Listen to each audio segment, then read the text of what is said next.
अस्सलाम वालेकुम नाज़रीन, प्रोग्राम एग्री बिज़नेस के साथ मैं हूं आपका मेज़बान जमशेद रिजवानी। नाज़रीन, कपास की जब हम बात करते हैं, गंदम की बात करते हैं, चावल की बात करते हैं, जिस भी फसल की बात करते हैं तो उसमें सबसे अहम इनपुट जो है वो खाद है। और इस वक्त डीएपी खाद की जो कीमतें हैं उसमें जिस तरह इजाफा है और उसकी जो शॉर्टेज है, क्या हुकूमत की इस पर नज़र है और काश्तकारों को किन मसाइल का सामना है और ये बहरान असल में है क्या?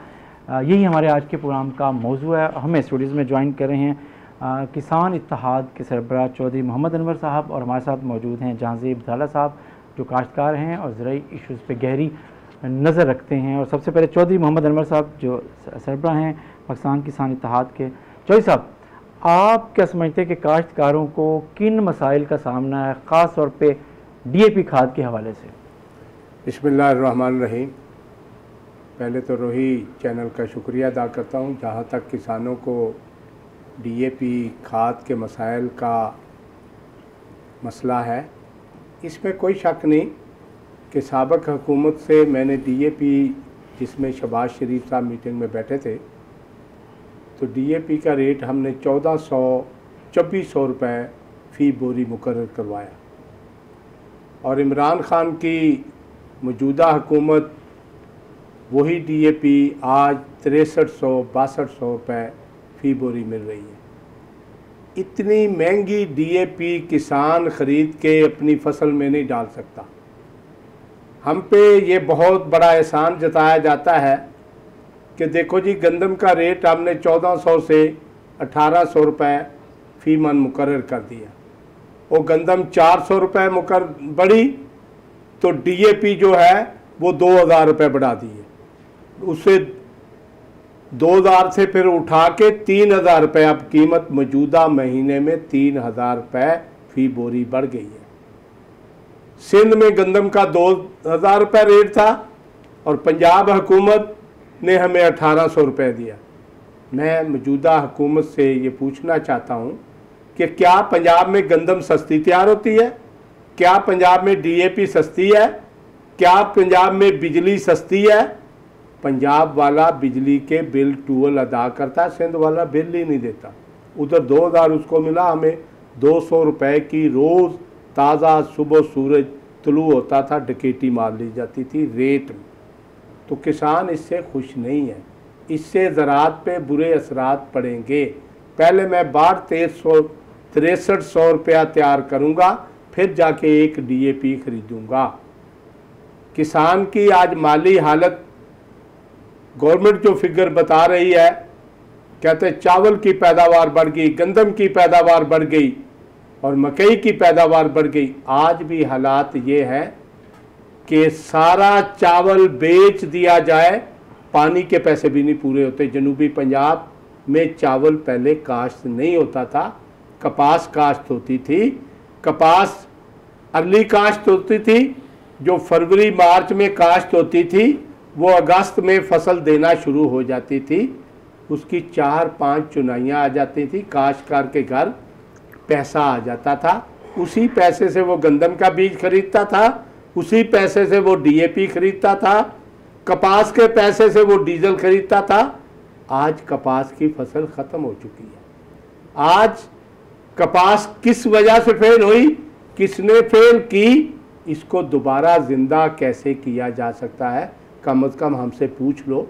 ये मौजूदा हुकूमत जो मुज़ाकरात करती है काश्तकार तंजीमों से, इसको तो ये भी नहीं पता हुकूमत को कि ये काश्तकार तंजीम का कोई सरबराह है या नहीं, ये काश्तकार है या नहीं, ये DAP ख़रीदता है या नहीं, ये टूल का बिल भी कभी पे करता है या नहीं। उससे मुज़ाकरात बंद कमरे में करके फारिग हो जाता है। ऐसे किसान आज माली तौर पे बड़ा परेशान है। आज किसान की कोई फसल ऐसी नहीं है जो उसको पैसे दे रही हो, और सितंबर भी ऐसे गुजरेगा, 2 महीने इस कदर परेशान है, जाके अक्टूबर में चावल का पैसा आना शुरू होगा, मकई का पैसा आना शुरू होगा, फिर जाके देखेगा कि DAP के लिए पैसे बचे हैं तो ख़रीद के गंदम में इस्तेमाल करेगा, अदरवाइज़ DAP के बगैर ही गंदम काश्त करेगा। अच्छा, आप कह रहे हैं कि सितंबर अक्टूबर के बाद जाके अंदाज़ा होगा कि काश्तकार कहाँ खड़ा है और उसने डीएपी के लिए उसके पास पैसे हैं भी सही या नहीं हैं, और अगर नहीं है तो वो शदीद मुश्किलात का सामना होगा, उसका इम्पेक्ट पैदावार पे आएगा।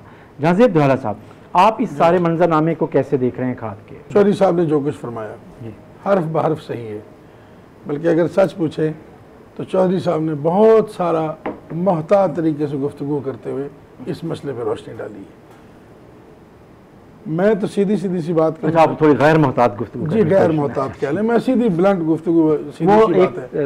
एक काश्तकारों की जो एक नुमाइंदा सियासी जमात है, शायद वो उसके नुमाइंदे के तौर पर सियासी गुफ्तगू भी तो कर सकते हैं ना। हाँ जी, ये वाला उनका इस्तेकाक है जैसे भी, लेकिन उन्होंने बातें सारी सही की हैं। डीएपी के हवाले से सर सच्ची पूछें तो ये आसान ज़बान में जो एक लफ्ज़, ये डकैती का लफ्ज़ इस्तेमाल जो सब कर गए हैं ना सर, ये बिल्कुल वही है, और ये 100% डकैती है। ये इस वक्त जुल्म तो ये है कि इस वक्त कंट्रोल रेट अभी भी 5,770 रुपये है सही, और सरे बाज़ार हर दुकान पे 6,300 से 6,500 बिक रही है। इस चीज़ को भी पूछने वाला कोई नहीं। बाकी तो खाद के मामला तो एक तरफ रखें कि हाजिर कंट्रोल रेट जो है 5,770 हर कंपनी का है, उस प्राइस पर भी कोई डीलर बेचने को तैयार नहीं। 6,300 से 6,500 रुपये फ़ी बोरी इस वक्त रेट है मार्केट का, गोया 6 से 700 रुपये बोरी ब्लैक हो रही है। अच्छा, अब यहाँ पर एक सवाल ये होता है कि खाद क्या कंपनियों के पास नहीं है? ऐसा भी नहीं है। हर कंपनी के वेयर हाउसेज जो हैं वो उनकी प्रोडक्ट से डीएपी से भरे पड़े हैं। इस वक्त पाकिस्तान में खाद बुनियादी तौर पर कार्टेलाइज हो गई है, ये एक माफिया बन चुका। 3 ही मेजर इसमें प्लेयर हैं हमारे इस खाद सेक्टर में, 3 मेजर प्लेयर हैं। उन 3 मेजर प्लेयर को आप भी जानते हैं, मैं भी जानता हूँ। जब 3 लोगों के पास पूरे पाकिस्तान की खाद होगी, अगर 40 शुगर मिल वाले पकड़ाई नहीं देते तो क्या 3 खाद वाले आपस में बैठ के एक का नहीं कर सकते? आसान बात है, 3 का आपस में मिल बैठना ज़्यादा बेहतर आसान है। यही कुछ डीएपी के साथ हुआ है। माना कि इंटरनेशनल प्राइस जो पिछले साल डीएपी की तकरीबन $340 फी टन थी, वो इस दफ़ा कोई $580 और $600 फी टन क्रॉस कर गई है। ये बिल्कुल दुरुस्त है, लेकिन इसको भी अगर आप कन्वर्जन इसका करें तो भी 6,000 या 6,500 पर रेट फिर भी नहीं बनता है। कितना बनता है आपके ख्याल में फिर? मेरे इस वक्त जो इंटरनेशनल मार्केट है उस सारी चीज़ को अगर आप देख लें, मेरे समझने में आज भी 52 या 5300 रुपये रेट बनता है सर। ज़्यादा से ज़्यादा मार्केट रेट ये बनता है, इससे ऊपर रेट बन ही नहीं सकता सर। लेकिन आप देखें कि बाज़ार में हो क्या रहा है इस वक्त। अच्छा, फिर गवर्नमेंट का इतना भी कंट्रोल नहीं रहा कि जो इन कंपनियों के स्टॉक्स पड़े हैं उनके पास, वो इन स्टॉक्स को रिलीज़ करवाएं ताकि मार्केट में ब्लैकमेलिंग तो बंद हो। ये भी नहीं हो रहा, कंपनियां भी नहीं बेच रही, इन कंपनियों से हुकूमत खाद बिकवा नहीं रही। इससे बड़ा जो एक और शर्मनाक इसमें स्कैम है, स्कैंडल कह लें, वो है जो हमने एक ढंढोरा पीटना शुरू कर दिया है कि हम खाद पे सब्सिडी भी दे रहे हैं। इस सब्सिडी ने जो तरीक़ेकार इन्होंने सब्सिडी का बनाया है, उसने तो मामला और ख़राब कर दिया। अब मैं आपको बताऊं, इन्होंने खाद के गट्टू के अंदर एक स्टिकर लगाया है, उस स्टिकर के ऊपर एक मखसूस नंबर है। ज़िम्मेदार खाद की बोरी खोलेगा, उस स्टिकर को स्क्रैच करेगा, उसके नीचे से एक नंबर निकलेगा। उस नंबर को वो अपने एक मोबाइल के ज़रिए वो सेंड करेगा, वो एक्सेप्ट हो जाता है, उसकी खुशकिस्मती नहीं होता, उसकी बदकिस्मती। उसके बाद आपके पास एक कार्ड होगा, एक डेबिट कार्ड नुमा एक चीज़ है, HBL कनेक्ट कार्ड उसका नाम है। वो बंदा जाएगा, पहले वो कार्ड अपना बनवाएगा, उसकी फ़ीस पे करेगा, वो बनवाएगा, फिर वो सब्सिडी जब अप्रूव होगी वो फिर उस कार्ड के उसके अकाउंट में ट्रांसफ़र हो जाएगी और फिर वो ATM से जाके खुद निकलवाएगा। ये है सर, ये गोरख धंधा, टोटल ये गोरख धंधा है जो सब्सिडी ना देने के लिए ये तरीका अपनाया गया। वो जैसे एक सराय कहावत है ना, उसका आखिरी जुमला मैं बोल देता हूँ, आप समझ जाएंगे कि मैं फिर तुम्हारी ना ही समझा ना। वो ना समझने वाली बात है, ये ना देने वाली बात है। नंबर 1, अब इनकी इस हरकत ने जो सबसे बड़ा काम ख़राब कर दिया है वो ये है कि डीएपी के जो गट्टू हैं पुराने, जिनके ऊपर पुराना आउट ऑफ डेट स्टिकर भी लगा हुआ है, वो इस वक्त 800 रुपये का खाली गट्टू बिक रहा है सर। मेरे पास, ये सुनी हुई बात नहीं है, मेरे पास भी बंदे आए हैं, उन्होंने कहा जी आपके पास जो डीएपी के पुराने गट्टू पड़े हैं 800 का एक गट्टू आप हमें दे दें। मुझे पता है इन्होंने क्या करना है, 2 नंबर करनी है, 2 नंबर करनी है, उसमें 2 नंबर खाद भरनी है। अब हो ये रहा है कि अब हमारे जो जिम्मेदारों के यहाँ जो मुलाजमीन है, अब वहाँ भी उस गट्टू की चोरी शुरू हो गई है, क्योंकि अब वो गट्टू 1000 रुपये का स्टिकर उसके ऊपर चिपका हुआ है ना जी। अब ये एक प्रॉब्लम, इन्होंने तो शैतानी फैला दी ना, सारा फसाद फैला दिया इन्होंने पूरे सेक्टर में। अब हो क्या रहा है, हो ये रहा है कि जब ये कराची से या कई बड़ी जगह से जो फ्लैट बेड जो 80 टन या 100 टन खाद लेके आता है, उससे भी अब 100 50 बोरियां रास्ते में होटलों पर रुक के तब्दील हो रही हैं, उससे भी बोरियां उतार के 1 नंबर बोरी। ये आप बहुत अथेंटिक बात कर रहे हैं, कुछ सबूत है कोई? आप जिस एक परसेप्शन की बुनियाद पे बात कर रहे हैं? नहीं, ये परसेप्शन नहीं है सर। हाँ। ये परसेप्शन हरगिज़ नहीं है। उनमें ऐसे वो उसका सबूत ये है, मैं अब ये सबूत आपको क्या दूं, ये मतलब मैं आपको हल्फन बता रहा हूँ। अब हलफ से बड़ी तो कोई चीज़ नहीं सर। मैं हल्फन आपसे कह रहा हूँ कि जो ये गोदामों तक भी खाद आ रही है उसमें भी अब तब्दीली शुरू, क्योंकि वो स्टिकर जो है अब वो बायस बन गया। अब जहाँ बोरी खुलती है वहाँ भी यही अजाब बन गया। ये स्टिकर सिस्टम इतना कॉम्प्लिकेटेड, हमारा बेचारा देहाती है। अब एक और आपको इंटरेस्टिंग बात हूँ, हमारे हाथ काम कर करके सख्त हो जाते हैं।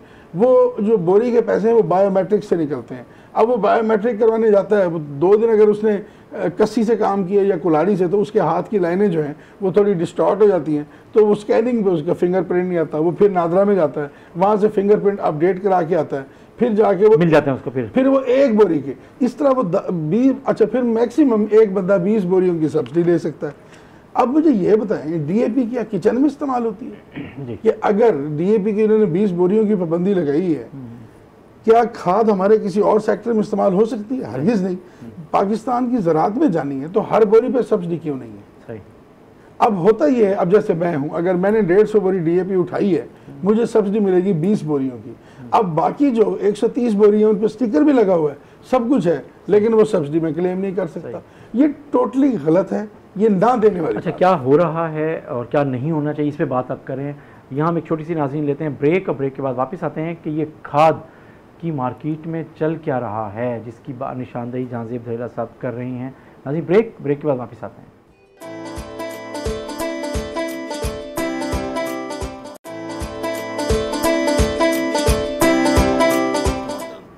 वेलकम बैक नाज़रीन। हम आज अपने प्रोग्राम एग्री बिज़नेस में बात कर रहे हैं ज़राअत के हवाले से अहम इनपुट जो है खाद की, कि उसकी सूरत हाल क्या है। ब्रेक पे जाने से पहले खाद के अंदर, खाद की मार्केट के हवाले से चल क्या रहा है, जहांज़ेब धड़ेला साहब ने 2-3 अलार्मिंग बातें की, और उन्होंने कहा कि खाद के हवाले से, सब्सिडी के हवाले से क्या जो स्टिकर है, जो अंदर स्क्रैच कार्ड है, उस पर क्या हो रहा है, और इसके अलावा जो बैग्स उतर रहे हैं और उसमें 2 नंबर या जाली खाद भरी जा रही है, वो क्या है। जहांज़ेब धड़ेला साहब, आपने ये बड़ी संजीदा बात की है जी, कि जी आपने कहा कि जाली खाद का इस्तेमाल बढ़ रहा है और खाली बैग मांगे जा रहे हैं डीएपी के पुराने। क्या कहाँ हो रहा है ये, अब क्या समझते? ये मुझे नहीं पता। हाँ। अब खला में तो नहीं हो रहा सर, वो तो यही कह रहा है ना जरा, खला में तो नहीं हो रहा, लेकिन ये एक हकीकत है। आप जब जिस चीज़ को जितना कॉम्प्लिकेटेड करते जाएंगे उसमें उतनी ज़्यादा खराबी के अमकानात बढ़ते चले जाएंगे। तरीक़ेकार ये है, अब जितनी भी डीएपी है अगर इंपोर्ट हो रही है, गवर्नमेंट ने ख़रीदी है या किसी कंपनी ने जो भी मंगवाई है, वो हुकूमत की नज़र से बाहर तो नहीं है। नहीं। जब वो कराची उतरती है और उसकी बैगिंग होती है, तो कंपनियों के साथ आप वहीं पे डील कर लें कि ये एक माल आया है, इस पे ये पैसा गवर्नमेंट देगी और खाद आप इतने की बेचेंगे। इस पे एक आसान मैकेनिज्म है, वो एक रेट सबको पता होगा और वो रेट मार्केट में आ जाएगा। और दूसरा जो सबसे बड़ी बात है, आप मार्केट में चले जाएं, हर एक चीज़ की पैकिंग के ऊपर उसकी प्राइस लिखी हुई है। कभी आज तक आपने खाद की बोरी पे प्राइस लिखी देखी? खाद की बोरी पे उसकी कीमत का प्रिंट होना बहुत ज़रूरी है। सही। इसका मतलब है कि कंपटीशन कमीशन को ये देखना है कि वो इस बात को इंश्योर करे कि क्यों ये टैगिंग नहीं हो रही है, क्यों नहीं हो रही।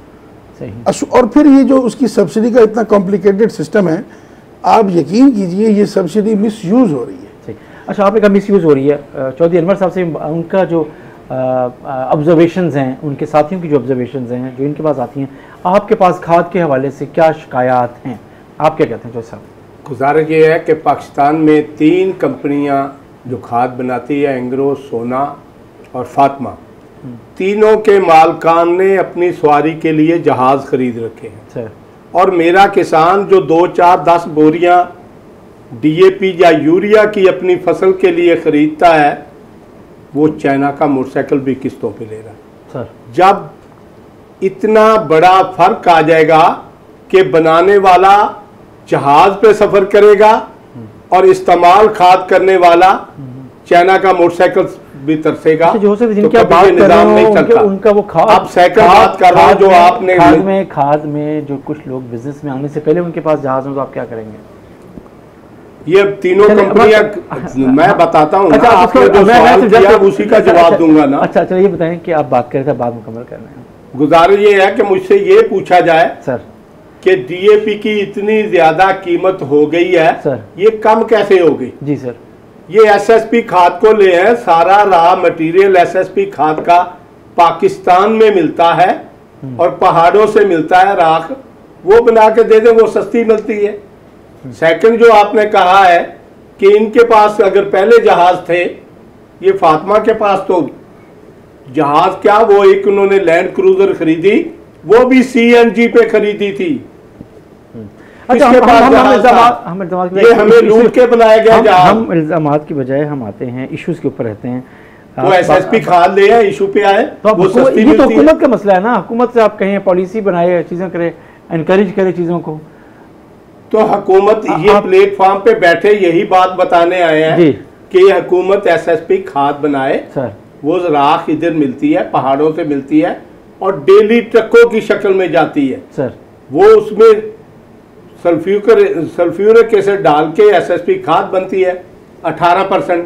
वो 3 बोरियां वो डालेंगे और आधी बोरी यूरिया डालेंगे, डीएपी से बहुत आला फार्मूला।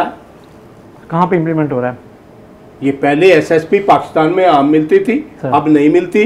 क्यों नहीं मिलती? ये डीएपी बनाने वाले ही नहीं उसको बाहर आने देते। ज़ाहिर साहब, आप एसएसपी जिसकी ये बात कर रहे हैं, आप समझते हैं कि वो तजर्बा मुमकिन है, वो दोबारा ये बात हो सकती है, या ये एक तजवीज़ है जो इम्प्लीमेंट होना मुश्किल है? पहले मेन होती एसएसपी इस्तेमाल थी। जी मैं अर्ज करता हूँ, ये एसएसपी मैं खुद भी इस्तेमाल करता रहा हूँ। 18% वाली, ये 2 किस्म की होती थी, 14% और 18% प्योरिटी वाली। अब वो कारखाना एक ही होता था, दाऊद खेल के पास ही कारखाना था, फिर वो बंद हो गया, उसको फिर कन्वर्ट कर गया किसी और में। बात ये है सर कि उसका फार्मूलेशन और है।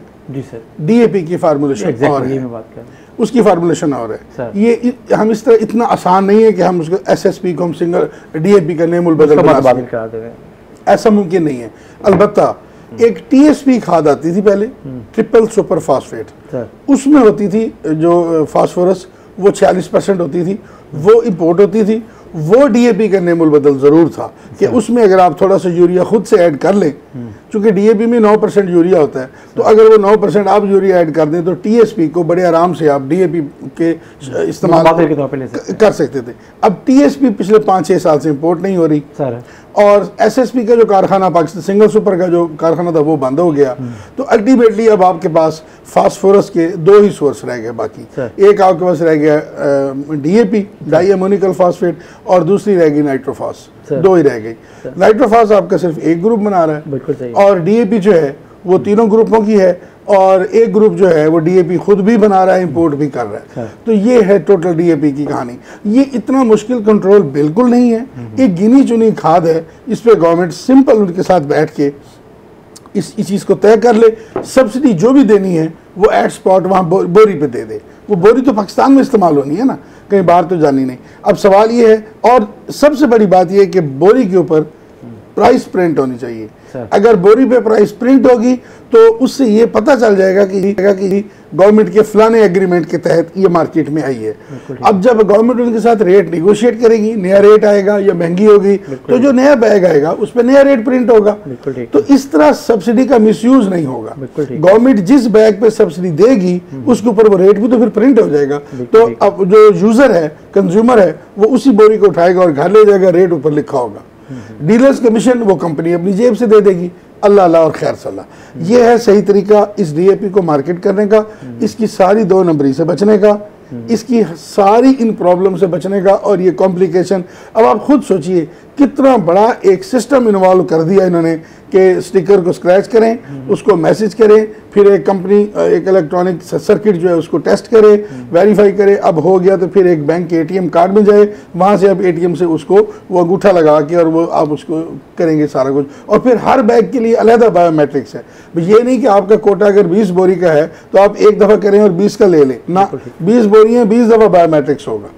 अब वो बायोमेट्रिक मशीन ये डीलर्स के पास भी दे रहे हैं, हर डीलर के पास भी होगी कि मौके पे वो सब्सिडी क्लेम कर लेगा। बिल्कुल ठीक है। सवाल ये है अब डीलर के ऊपर फिर आप क्या बंदा बिठाएंगे कि क्या जेन्युइन आदमी सब्सिडी क्लेम कर रहा है? बिल्कुल ठीक है। मशीन जो आप उसको दे रहे हैं तो क्या उसके बाद बंदा बिठाएंगे, आप निगरानी करेंगे? तो इन सारे घन चक्कर से बचने के लिए, सारे रोले से बचने के लिए क्या आसान तरीका नहीं है कि डीएपी की जो महदूद मिकदार इंपोर्ट हुई है उसके ऊपर वहीं जहां टैक्स उस पर लगाया जाता है उसकी इवैल्यूएशन की जाती है, वहीं पर उस पर सब्सिडी उसको डाल के रेट फिक्स करके बैग पे प्रिंट करवा दें? बड़ा आसान तरीका। अच्छा, एक और शिकायत आ रही है चौधरी अनवर साहब, वो ये है कि जो खाद की बोरी खुलती है और उसके अंदर जो स्क्रैच होता है, कार्ड होता है, वो स्क्रैच होने से पहले उसके ऊपर नंबर नुमाया है, वो स्क्रैच किसी ने ऑलरेडी किया हुआ है। ये शिकायत आप तक पहुंची है या आप ये शायद आप मेरी बात कर रहे हैं कि शायद मैं ये है कि चूँकि धराला साहब उस कार्ड की सपोर्ट कर रहे थे, मैं इसलिए खामोश था। अब आपने सवाल मुझसे किया, जितना वो कार्ड 1000 रुपये का 500 रुपये का, मैं चैलेंज से इस चैनल पे कहता हूँ कि जब मेरा किसान उस कार्ड को स्क्रैच करके अपने मोबाइल में वो नंबर डाल के फ़ोन करता है तो आगे से एक ही जवाब मिलता है, सारी रॉन्ग नंबर। आज तक वो कार्ड कैश हुआ ही नहीं। 16 में सही बात है, 16 आज तक वो कैश ही नहीं हुआ। बिल्कुल सही। तो हम उस कार्ड को क्या करें? जो धराला साहब ने ये बात की कि इतने पढ़े लिखे पॉलिसी बनाते हैं, वो जो कार्ड की कीमत है अगर वो 500 का 1000 का, वो बोरी की कीमत कम कर दें सर, वो हमें स्क्रैच करने की नौबत ही ना है। वेरी राइट, बहुत अच्छी बात। वो उसकी कीमत करने, ये कोई मतलब बहुत मुश्किल काम है सर। ये फर्क करो, आप डीएपी रिजवानी साहब खरीद के रोई चैनल पे नहीं इस्तेमाल करोगे, फसलों में इस्तेमाल करोगे सर। यूरिया फसलों पे इस्तेमाल होती है, वो उसका नजायज इस्तेमाल हो ही नहीं सकता, किसी जगह पे नहीं हो सकता। अगर बाग में इस्तेमाल होगी तो तब भी वो खाद इस्तेमाल होगी सर। तो उसकी कीमत उतनी कम कर दो। साबका गवर्नमेंट को समझ आ गई है, मौजूदा गवर्नमेंट तो बुलाती ही नहीं है। समझ तो तब आएगी जब किसी से पूछेंगे, ये तो पूछते ही नहीं है। अच्छा, आपको शायद ना पूछते हैं, कुछ को तो पूछते हैं। अभी प्राइम मिनिस्टर भी मिले थे, प्रेसिडेंट अलग मिले हैं, बारी बारी कोई चीज़ें हो रही होती हैं, कहीं ना कहीं कोई गैप है जिस पर आप थोड़ा सा नाराज हो रहे हैं, गुस्से का इजहार। ये उनको पूछ रहे हैं जिनका एग्रीकल्चर से तल्लुक ही नहीं है, वो मेरे ही किसान इतार से निकाले हुए अच्छा, हैं। ये जो जिनका किसान ही नहीं है, जिनका आप कह रहे हैं कि पिछले 2-3 साल से हुकूमत ट्रैक पे नहीं है, हुकूमत काश्तकारों के हवाले से उसकी विजन नहीं है, गैर मुतल्लिक लोगों से कंसल्टेंसी कर रही है या मुशावरत करती है काश्तकार नुमाइंदों से, लेकिन अगर पिछले 2 साल में देखें ओवरऑल सिवाय कॉटन के पिछले सीज़न के तकरीबन हर फसल ने परफॉर्म किया, प्रोडक्शन वाइज उसकी परफॉर्मेंस आई। चाहे आप उसका क्रेडिट मौसम को दें, काश्तकार की मेहनत को दें, लेकिन रजीम, पॉलिटिकल रजीम तो यही थी। और आते ही इस गवर्नमेंट ने पहले साल में जो ज़रूरी एमरजेंसी प्रोग्राम दिया और चीज़ें थी, गवर्नमेंट तो ये कहती है कि जी हमारे पॉलिसी की वजह से उसका इम्पैक्ट एग्रीकल्चर ने जो दिया है रिज़ल्ट, उसकी वजह से जीडीपी में भी इम्पैक्ट उसका आया। धराला साहब, आप क्या समझते हैं कि जो क्रेडिट है इस हुकूमत के दौर में हर हुकूमत लेती है, अगर है तो फिर आप कैसे कह सकते हैं कि हुकूमत ने सही लोगों से मुशावरत नहीं की, सही पॉलिसी नहीं थी, चीज़ें नहीं थी, तो लोग रिज़ल्ट कैसे आए हैं अभी? देखिए सर, आप जहाँ तक रिज़ल्ट की बात करते हैं, काश्तकार का ओढ़ना बिछौना काश्तकारी है और उसका ब्रेड एंड बटर जो है इसी काश्तकारी से आना है। उसने मेहनत अपनी मजबूरी से की है, उसने अपनी मजबूरी से मेहनत की और अपनी रोजी कमाने के लिए उसने एक्स्ट्रा एफर्ट की है सर। उसने कमाना तो वहीं से। अब जिम्मेदार जो है वो और तो कोई काम करना आता है, वो तो पहले भी मेहनत कर रहा था जी। देखिए, पहले भी मेहनत कर रहा था, उसने कभी भी कोशिश, उसकी रोजी है, वो हर दफ़ा ही मेहनत करता है, लेकिन बदकिस्मती से नहीं हो रहा था, क्लिक नहीं कर रही थी, कोई एक चीज़ कर जाती थी, दूसरी नहीं करती थी। लेकिन पिछले 2 सालों में जो प्रोडक्शन वाइज जो फिगर्स हैं एग्रीकल्चर स्टैटिस्टिक्स के चीज़ों के, वो तो जो दे रही हैं, दिखा रहे हैं, वो तो ये कह रहे हैं कि नहीं, एग्रीकल्चर वाहिद सेक्टर है जिसमें मईशत आगे बढ़ी है, ग्रोथ आ रही है, ग्रोथ आई है, ग्रोथ आ रही है। तो इसका क्रेडिट बहरहाल आप फिर कैसे कहते हैं कि हुकूमत की पॉलिसी बनी है? सर मैं अर्ज करता हूँ, इस ग्रोथ के अंदर गवर्नमेंट की पॉलिसी, सिर्फ एक सेक्टर तो नहीं है ना पॉलिसीज का, कई सेक्टर्स हैं। उसमें यकीनी बात है, मैं इस गवर्नमेंट की नेक नियति पे शक नहीं करता, मेहनत कर रहे होंगे, लेकिन अपनी जगह हर कोई कोशिश कर रहा है इस पाकिस्तान की बेहतरी के लिए। लेकिन जो बात मैं अर्ज कर रहा हूँ, आज हम गुफ्तगू कर रहे हैं खाद के सेक्टर पे। खाद का सेक्टर और बीज का सेक्टर, ये इस गवर्नमेंट के कंट्रोल से तकरीबन बाहर है सर। इस पे इनकी या तजर्बा इनको नहीं है, या इनके पास मुशावरत सही नहीं है।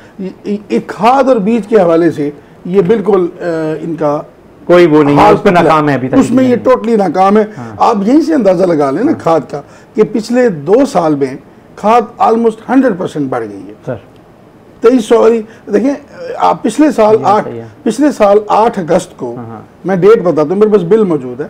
पिछले साल 8 अगस्त को मैंने DAP खरीदी थी, तो वो मैंने ली थी 3450 रुपये। क्योंकि हमारा आम का काम है तो अगस्त में हमने खाद डालनी होती है। इस साल मैंने 3 दिन पहले खाद खरीदी है, तो मुझे बाजार से मिली है 6400 रुपये की बोरी DAP।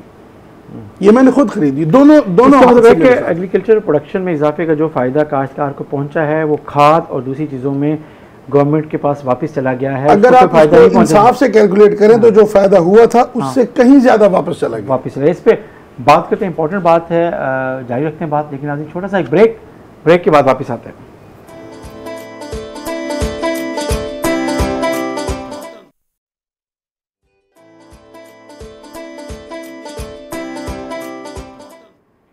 वेलकम बैक नाज़रीन। हम बात कर रहे हैं एक अहम मसले पे ज़राअत के हवाले से, वो है खाद की किल्लत, खाद की कीमतों में इजाफा, खासतौर पर DAP, और फिर हल क्या है, इस पे बात हो रही है। हमारे साथ चौधरी अनवर साहब मौजूद हैं, किसान इत्तेहाद के सरबराह हैं। चौधरी अनवर साहब, हम वापस आते हैं, तो बात ये है, हल निकालें, अब हल की तरफ आएँ, क्या करें? जो शिकायत आ रही हैं, जब किल्लत है तो ज़ाहिर है फिर 2 नंबर खाद भी होगी, जाली खाद भी होगी, गैर मेयारी खाद भी होगी, सब चीज़ों की शिकायत जो आ रही हैं, हल बताएँ।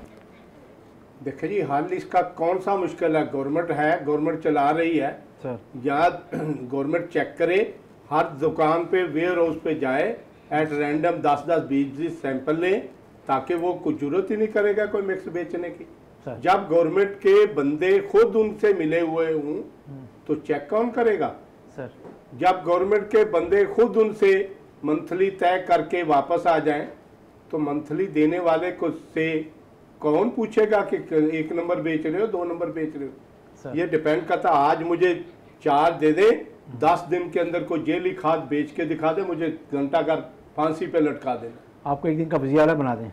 हैं जी, आपको एक दिन का वज़ीर-ए-आला बना दें? कब्जा दोगे तो कोई काम करके दिखाऊंगा, बगैर कब्जे के क्या कर लूं? बगैर कब्जे के बोल सकता हूं, बोले जा रहा हूं। कब्जा नहीं, कब्जे का इस्तेमाल ना किया, इख्तियार का इस्तेमाल करते हैं। इख्तियार अगर आपने कब्जा किया, मैंने तो इख्तियार मांगा नहीं, आपने कब्जा मांगा, मैंने आपको कहा इख्तियार करते हैं। चलें, तो ये बताएं कि आप क्या समझते हैं कि हुकूमत की संजीदगी होगी? गवर्नमेंट आज चाहे DAP 2 नंबर नहीं बिक सकती, गवर्नमेंट आज चाहे DAP ब्लैक में नहीं बिक सकती। गवर्नमेंट आज को चाहिए कि टैक्स माफ करे, DAP के जो टैक्स लगाए हैं वो वापस ले ले, इसका रेट डाउन आ जाएगा। रेट डाउन होगा, हुकूमत वक्त पाकिस्तान को फायदा होगा। गंदम एक ऐसी फसल है जिसमें अगर DAP इस्तेमाल नहीं होगी तो 20-25 मन से कभी ज्यादा पैदावार आ ही नहीं सकती। जब DAP इस्तेमाल होगी तो 40 मन से क्रॉस कर जाएगी। ये बाहर से गंदम महंगे रेट खरीद रहे हैं, ये DAP हमें कम रेट पे दें ताकि गंदम में आने वाली फसल काश्त होगी। गंदम ये नवंबर-अक्टूबर में काश्त शुरू हो जाती है, उससे पहले DAP का बैठ के हमसे हल पूछे, हम हल बताएंगे। जैसे दराला साहब ने कहा कि जी पहले TSP थी तो TSP को मंगवा लें, अगर वो सस्ती मिलती है उसको मंगवा लें, उसमें यूरिया हम ऐड कर लेंगे, वो DAP बन जाएगी। चलो मेरा फार्मूला अगर कामयाब नहीं है तो ये तो कामयाब है, TSP मंगवा ले, सस्ती है। टैक्स कम करना पड़ेगा इस पे ताकि मेरा काश्तकार आसानी से खरीद सके। और गंदम में अगर DAP इस्तेमाल नहीं हुई तो गंदम मुल्क से बाहर से मंगवानी पड़ेगी। सही। अच्छा, आप जो जिस खतरे की निशानदेही करें कि अगर ऐसा ना हुआ तो गंदम के मौके पर बहरान का सामना होगा, लाला साहब आप क्या समझते हैं कि अगर हल की तरफ जाएं कि मसाइल अपने हमने निशानदेही की कि हाँ ये बिल्कुल हो रहा है, अभी ब्रेक पे जाने से पहले भी आपने कहा कि हाँ ये कुछ हो रहा है कि मिलावट शुदा आपको बोरियां मिल सकती हैं, मिल रही हैं, गैर मेयारी खाद और जाली खाद का काम करने वाले का बिज़नेस फ्लोरिश कर सकता है और वो खुफिया तौर पे ज़ाहिर मजबूरी से फ़ायदा उठाते हुए काश्तकारों की पैसे कमा सकते हैं। हल क्या है? क्या अब मैकेनिज़्म डेवलप करना चाहिए हुकूमत को? बहुत आसान हल है। सबसे पहले तो हमें नेक नियति अख्तियार करनी होगी कि हमने वाकई हल करना है सर। अगर तो करना है तो फिर बड़ा आसान हल है, नहीं करना तो ये कार्ड सिस्टम, ये स्टिकर सिस्टम, ये सारा ये गंद बला, इसको विद वन सिग्नेचर बंद करें सर, इसको ख़त्म करें। सिंपल, जितनी खाद का स्टॉक है उस स्टॉक जो इंपोर्ट होगा और जो यहाँ मैन्युफैक्चर होगा सारा गवर्नमेंट की नज़रों में होता है। हर फैक्ट्री का 3 तो प्लांट है, कौन सा मुश्किल काम है सर?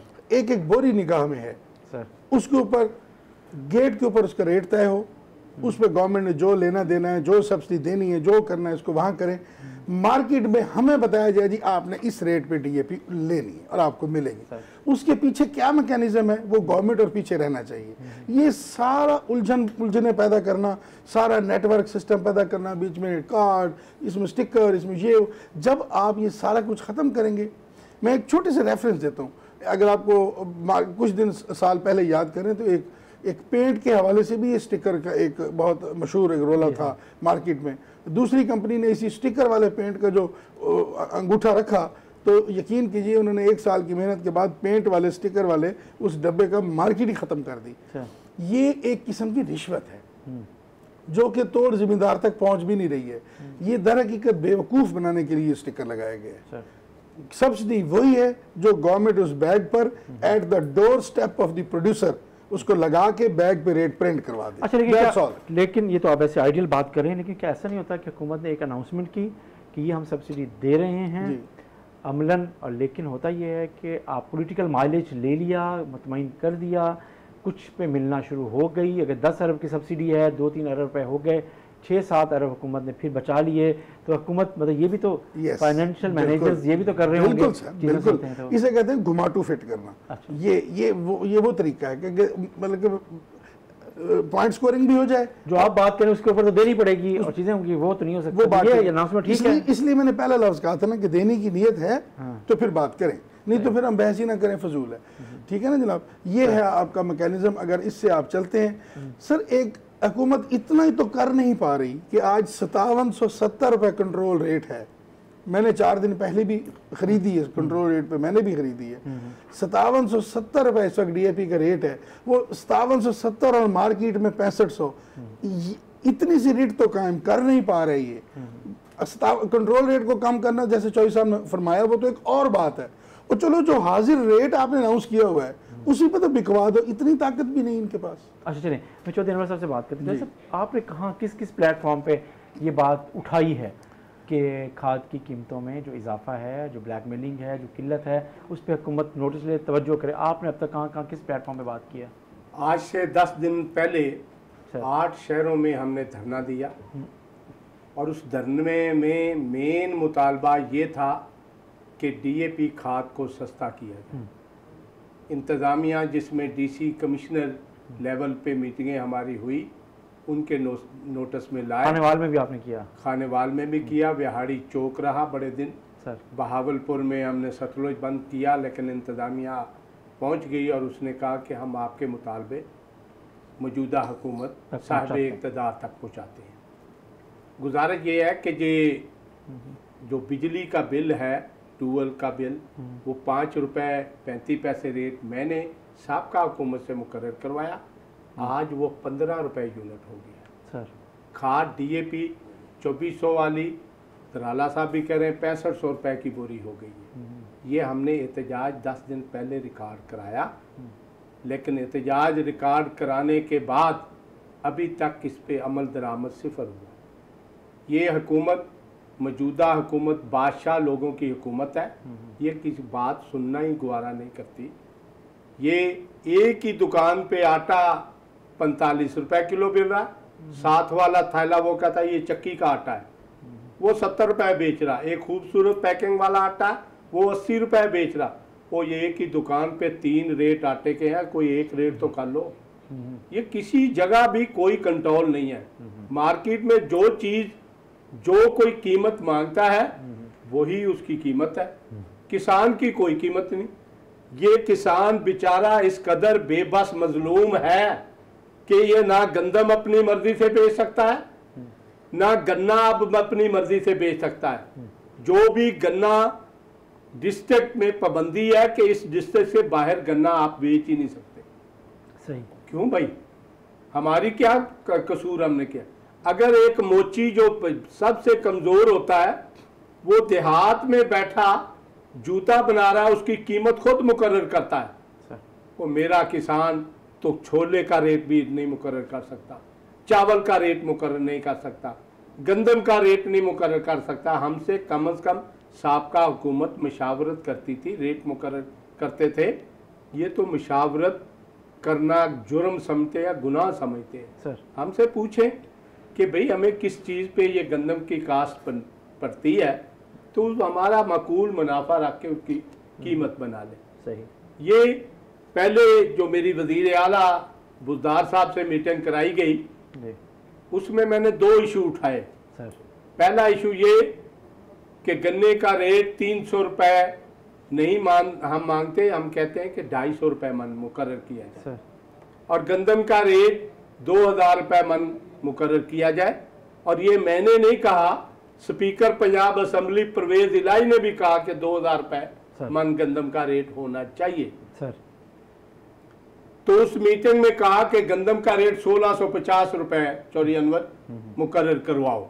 गन्ने का रेट जो उस वक्त का बहावलपुर का वजीर खुराक था, पंजाब का मिनिस्टर था, कहता जी गन्ने का रेट चौधरी साहब ये ना बढ़ाओ, चीनी 100 रुपए किलो हो जाएगी। सर तो मैंने वजीर आला से गुजारिश की कि इसको ये गाड़ी हमारी इस्तेमाल करता है झंडे वाली, सर वोट इसको हमने दिए हैं, सर बात ये उनकी करता है, सर ऐसे करो किसी शुगर मिल में इसको जीएम लगवा दो।